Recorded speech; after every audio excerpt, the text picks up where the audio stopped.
OPS art teachers whisk their paintbrushes from the classroom on canvas. In the annual Teacher Art Show at the Hot Shops Art Center in downtown Omaha, more than 30 art teachers showcase their talent. From abstract art to realism to contemporary, every year during the month of April, you'll find various art styles striking to the eye. Well, as a teacher, I'm teaching about different artists, and so at one point we were doing Picasso faces, Picasso portraits.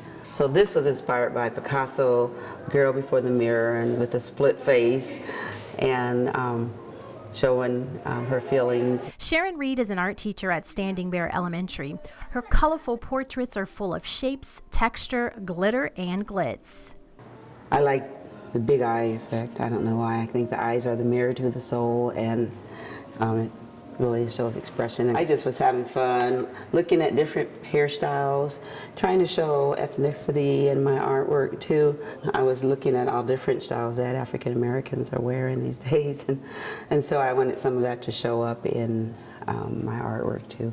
Reed's growing inspiration for art is also inspired by her battle against cancer. I'm 7 years cancer-free, and thank God for that. And so as I get closer to retirement, I want to really do more of my own art. I would like to do my own show eventually. I guess I just never ventured out, and so I guess I'm getting the courage to just be me. And so this is colorful me. Reed isn't the only artist reaching outside of her comfort zone. Art teacher at Bryan High School, Tracy Bouvier, presents two pieces called In a Right-Handed World and Primary Parrot. I don't think sometimes as teachers we get to kind of do our own thing, and I think sometimes if you have like a reason, like if you have a drive, it'll force you to kind of like step back from doing things for the kids or from doing, examples, and kind of really get to do your own thing. Bouvier's portrait In a Right-Handed World represents the frustration she faced growing up being left-handed. Imitations of best form of flattery. I had a friend of mine from college, a colleague now, and he did a piece on his grandfather, and he did 3 different pieces, and his grandfather's left-handed, and he did it all with his left hand. And he's right-handed, and I'm left-handed, and it really made me think about like the difficulties that I've had as a person growing up, and I wanted to express that. And so everything in the painting are things that drove me nuts in school about being left-handed, and I thought about how it kind of affected my students.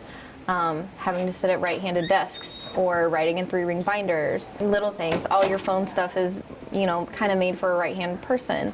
And so it was very eye-opening, and I got my kids involved, and I asked them what things drove them nuts about being left-handed, and we talked about getting smudges on the side of your hand, and so it kind of inspired me to challenge myself to use my right hand for everything. So I painted it and drew it, and I did it all with my right hand.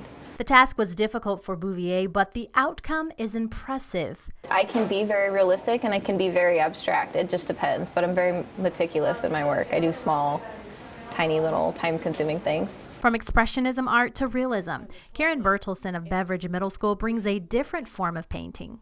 My favorite artist is Alexander Calder. He was a minimalist, and he used small numbers of colors but made a strong impact in each one of his pieces. So he's been a big influence on me as an artist, but I love the texture of the Impressionists.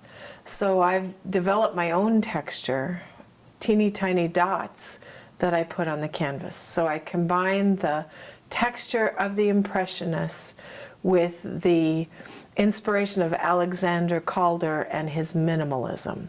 Bertelson's piece in this year's Teacher Art Show includes a canvas of circles called Bounce. I love to paint. I love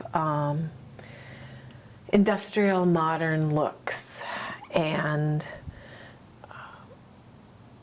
when I'm working on a piece, I want my work to be cutting edge. I want it to be different. So that's why I developed the dots to be totally different than what anybody else does, and that's another reason that I don't have my works up on the web, because I want to confine my idea to my production. Bertelson has participated in the Teacher Art Shows before. These paintings called Love and Black and White were featured in previous exhibits. I like simple names that show simple actions or movements. And if you ask Bertelsen what motivates her to paint, the story behind her passion isn't complex. My message is not deep and inner.